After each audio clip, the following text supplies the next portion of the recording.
Welcome on into Falcons Today by Chat Sports. Matthew Peterson here, running through ESPN's 7-round mock draft. We're going to look at all 5 selections for Atlanta. So let's start, obviously, in round number 1, and we will just claw our way to pick number 15.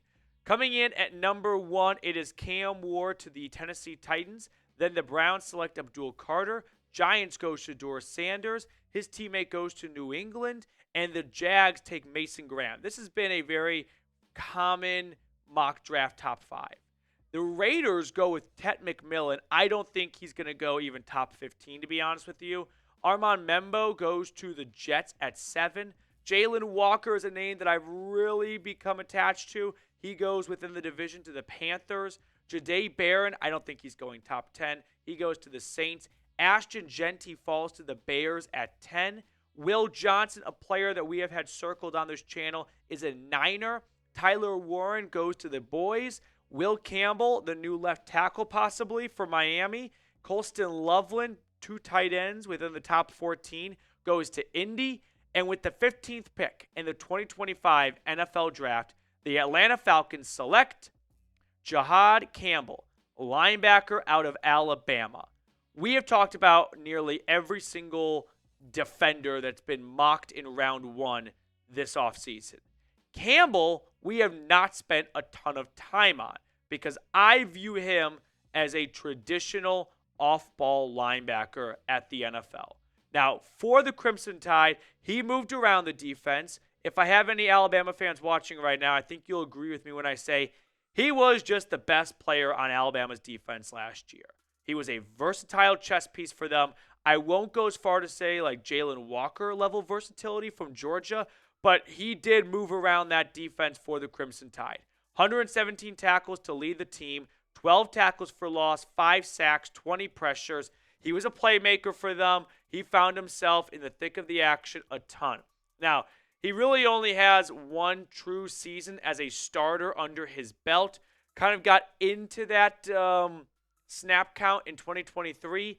At Bama, I don't hold that against you if you're not a 2 or 3 year starter because we know how talented that roster is, and it's not easy for freshmen or sophomores to just walk in and start with how loaded every single recruiting class is for Bama. Now, some pros and cons on Campbell. He's a consistent tackler, very few missed tackles, so that's going to be a nice sigh of relief for a coach drafting him. I don't think he really stands out in any specific area.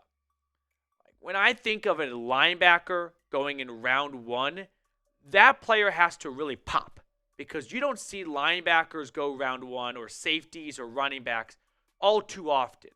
So if he's going to be a round 1 pick, there's got to be something about his game that no one else in this draft class has or shares, or arguably even in like recent draft classes. You know what I mean? I can't find that in Campbell. If I'm missing it, point it out to me. But I can't seem to put my finger on, hey, that's something that Campbell does that no one's even in the same zip code of him. Now, he's a well-rounded linebacker. He can stop the run. He can get after the quarterback as well. He's not perfect. I don't think this is one of the best linebacker prospects where you really just can't seem to come up with a flaw. No, every once in a while he may, find himself getting swallowed up by a lineman. He can't shed blockers super duper well. Maybe his eyes kind of play tricks on him. But overall, he is a very good football player. 15th overall good? I don't think so. Here's what Matt Miller from ESPN had to say on this selection. Campbell is exactly that, a versatile player who has scouts torn when discussing his ultimate position.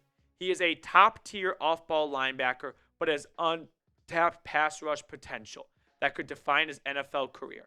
Every NFL team is trying to find the next Micah Parsons, and there's hope Campbell could be that as a 3-4 outside linebacker. Timeout. I just flat out disagree. When I saw that, my first thought was, is he confusing Campbell with Jalen Walker? Because that is a player that I have seen discussed as a tweener, as someone who they don't know if it's going to be an edge rusher or a linebacker. I have not seen much chatter or conversation around Campbell being an outside linebacker versus what he played at Alabama. Now, he has some experience. I think he, in high school, played outside linebacker, then made the transition in college.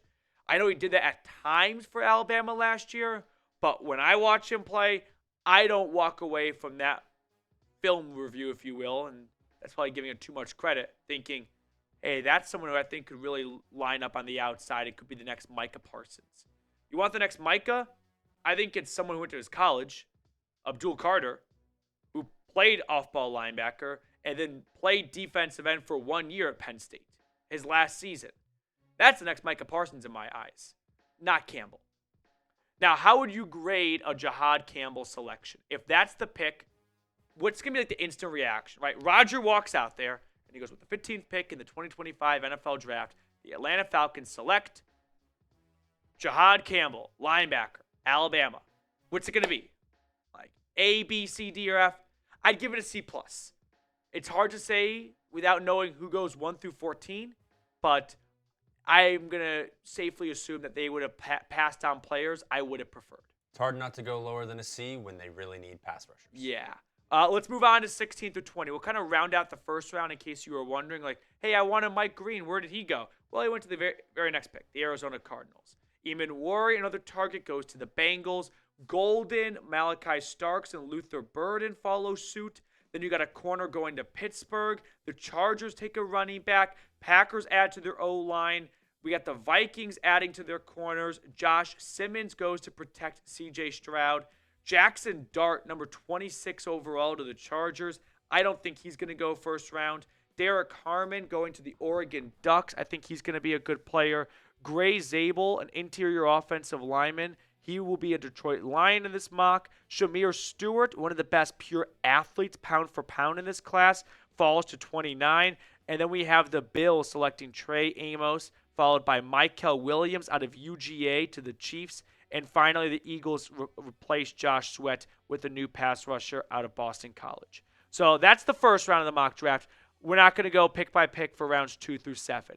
Instead, we'll just look at the remaining selections for Atlanta because I had a feeling no one wants to go through all painstakingly 257 picks. So coming in round number 2, it is Alfred Collins, defensive tackle out of Texas.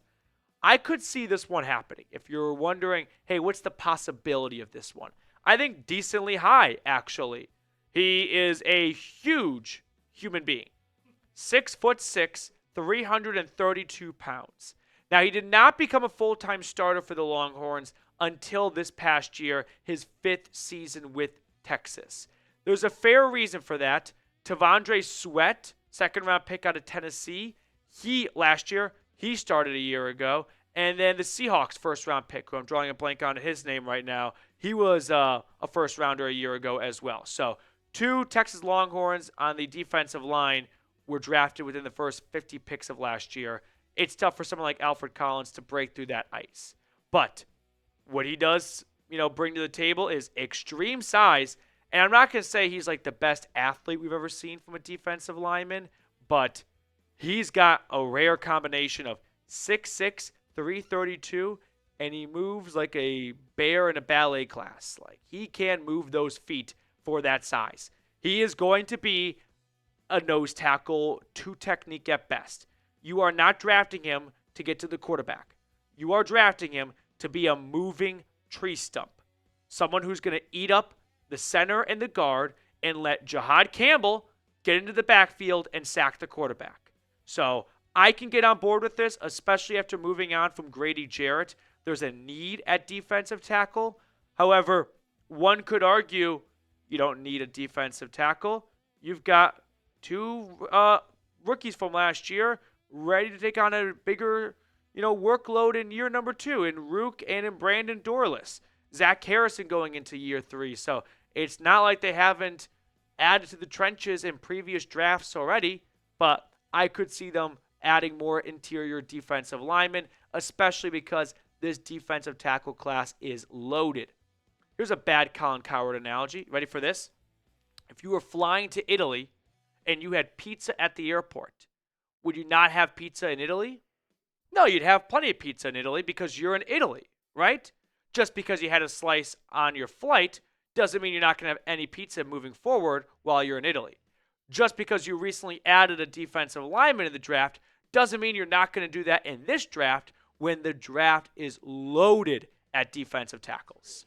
That's my great Colin Cowherd analogy for the day.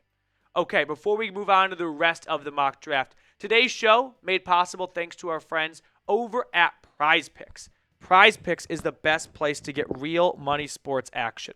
With over 10 million members and billions of dollars in awarded winnings, PrizePicks has made daily fantasy sports accessible to all. You just pick more or less on at least 2 players. PrizePicks puts their members first, so all withdrawals are fast, safe, and secure. When my picks hit, I can get my money in as quick as 15 minutes. Let me give you an example of what PrizePicks look like. You can take some season-long stat projections here, so that way you have a little bit more interest for all 162 games and not just every so often.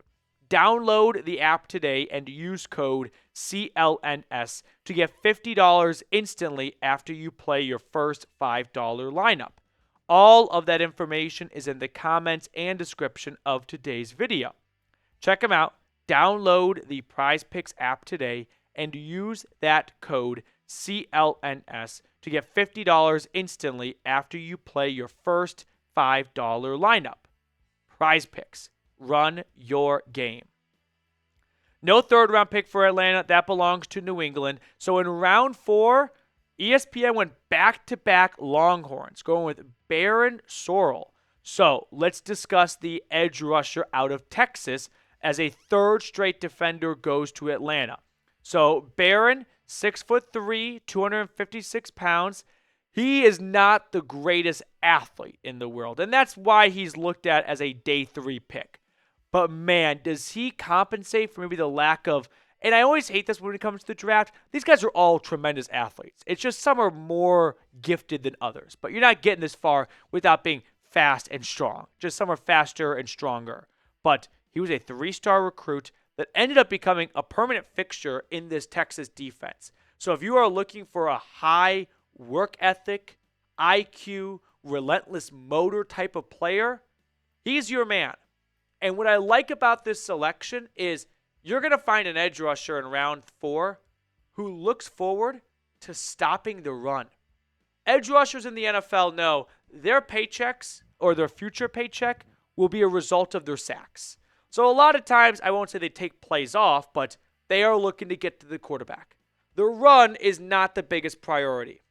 That's not an issue with Sorrell. If you're looking for someone who's going to go out there and first down and go, I would rather tackle the running back for a loss than sack the quarterback, he might be your guy.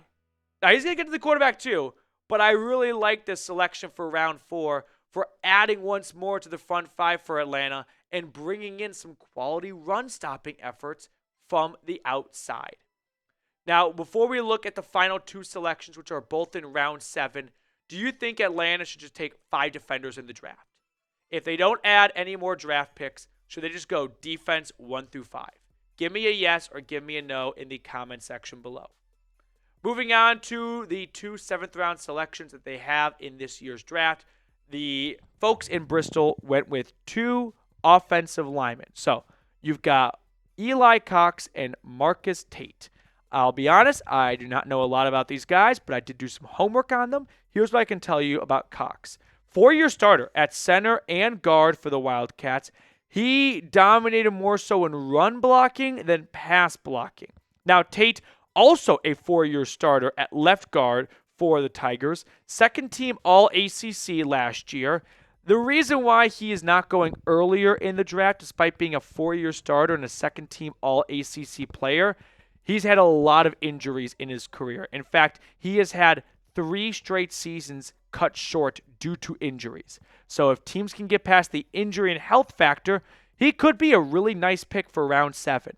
And the offensive line for Atlanta, I think it could use some, reinvestment into it, because it's always a good idea to invest in the trenches. And I would not be opposed to bringing in some more competition for either starting center or just backup center in general. All right. That's going to do it for us. I got a new headset because the old one was broken. And this one, look at this thing. Watch the fall. Look at the blue pill this thing needs to stay up. Ridiculous. So now I got to hang out like this. Okay, thank you all so much for tuning in. We're going to sign off. Enjoy the rest of your day, and I will see everyone later.